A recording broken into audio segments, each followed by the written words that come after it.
Hello. This is the non-dual lectionary for the 22nd Sunday after Pentecost in year C, almost to the end of year C. And today we've got one that I think only we can really unpack. It's really only able to be understood when there's at least some hint of that understanding of the non-dual nature of all reality. So let's take a look. We're in Luke, of course, still, chapter 20, verses 27 through 38. Some Sadducees, those who say there is no resurrection, came to him and asked him a question. Teacher, Moses wrote for us that if a man's brother dies, leaving a wife but no children, the man shall marry the widow and raise up children for his brother. Now there were 7 brothers. The first married a woman and died childless. Then the second and the third married her. And so in the same way all 7 died childless. Finally, the woman also died. In the resurrection, therefore, whose wife will the woman be? For the 7 had married her. Jesus said to them, those who belong to this age marry and are given in marriage. But those who are considered worthy of a place in that age and in the resurrection from the dead neither marry nor are given in marriage. Indeed, they cannot die any more because they are like angels and are children of God, being children of the resurrection.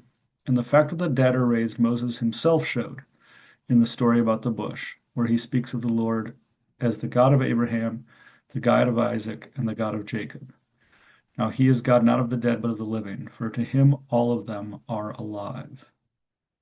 So first, I think what we've got here is, right up at the beginning here, we've got, um, the baseline here, right? The background is there's a metaphysics that's been built up around these understandings of what I would say is people who have a legitimate recognition, realization themselves, attempt to express it as best we can, as like I am, which is, and of course, when it's filtered down into like day to day and it becomes ideas and beliefs and philosophies, it inherently results in problems, contradictions, things that don't make sense to the separate self notion, like the way of understanding the world that is the separate self, right?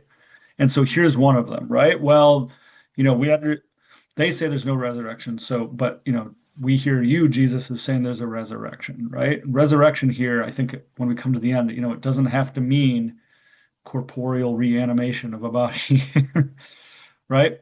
But they say, look, Moses says, these are the rules, right? You have to marry in all these ways, but then at the end, that it would be ridiculous, right? When you're resurrected, you can't be married to 7 people.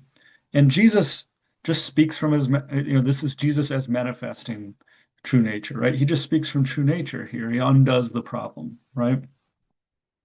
Um, so those who belong to this age, and here, retranslate, right? Those who live as the psychological self, as the separate self, those who understand the world through that lens.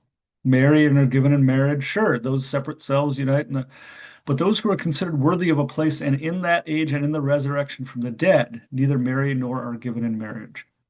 Right? So resurrection from the dead and in that age is our key to unlocking the whole thing here, because that is those who manifest in that recognition of the non-dual nature of all reality, right? And here that's something like, well, if you live from that understanding, from that recognition, again, I keep using recognition, but that's the best phrase I have because it reveals like the connotation there is something like it's already there and now you see it, right? Or now it is seen, because even the you that sees it, right? We can undo that. So now it is seen. And what is seen, right? Of those in the resurrection from the dead and in that age. What's seen is it is, what we've been saying is true nature, but something like that there was no separate self in the first place, right? That marriage occurs and happens through bodies and personalities just like everything else happens in the world, right? So marry someone and then the brother dies and they marry again, no problem. Um, but true nature expresses through those things, but simply isn't bound by them. right? The true nature just moves where life goes. And so if life goes in this culture at that time into marrying someone, then it does. No problem there. But the they that cannot die anymore in the next verse, right?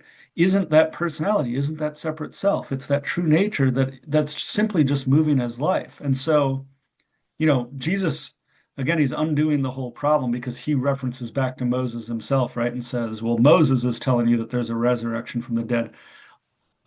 Because the Sadducees, right at the outset, are saying, Moses told us we have to follow these rules. Um, but again, the resurrection from the dead that he's talking about isn't a psychological self, our understanding of an individual, of a person reanimating, right, or coming back.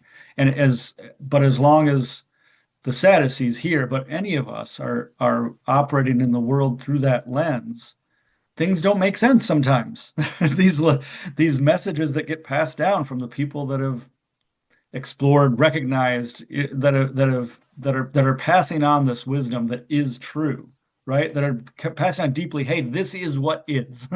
This is what is happening right now. Open your eyes, look, you can see it too.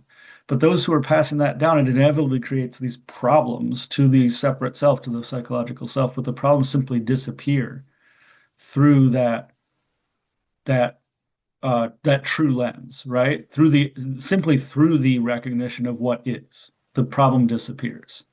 It's not that there's an answer. It's not that here's the answer through that lens, right? It's that the problem disintegrates. And so, here we have like again, just Jesus manifesting what is, speaking, pointing to what is, and then what is undoes the problem as it does always, right? Because fundamentally that's all there is. So again, we've just got, I think, a lot of times we have Jesus sort of as teacher, and it can be understood in this moral way or this rule-based way. And, then we can talk about the deeper levels. Here's one that I think, just it opens right up in front of us. And it's either like impenetrable, like what is he talking about here, right? Or a weird set of rules, right? Like you don't get married if you belong to this group. Like then a psychological self tries to take that and say, well, I want to be part of that, so I won't get married, right? And maybe I become a monk and I'm not allowed to be married. Maybe that's how the rule passes in, right? Because I'm devoted myself to that. But no, what he's saying is hey, when we just look through the lens of just what is, right? And the bare simple truth, there's no problem here, as there never is.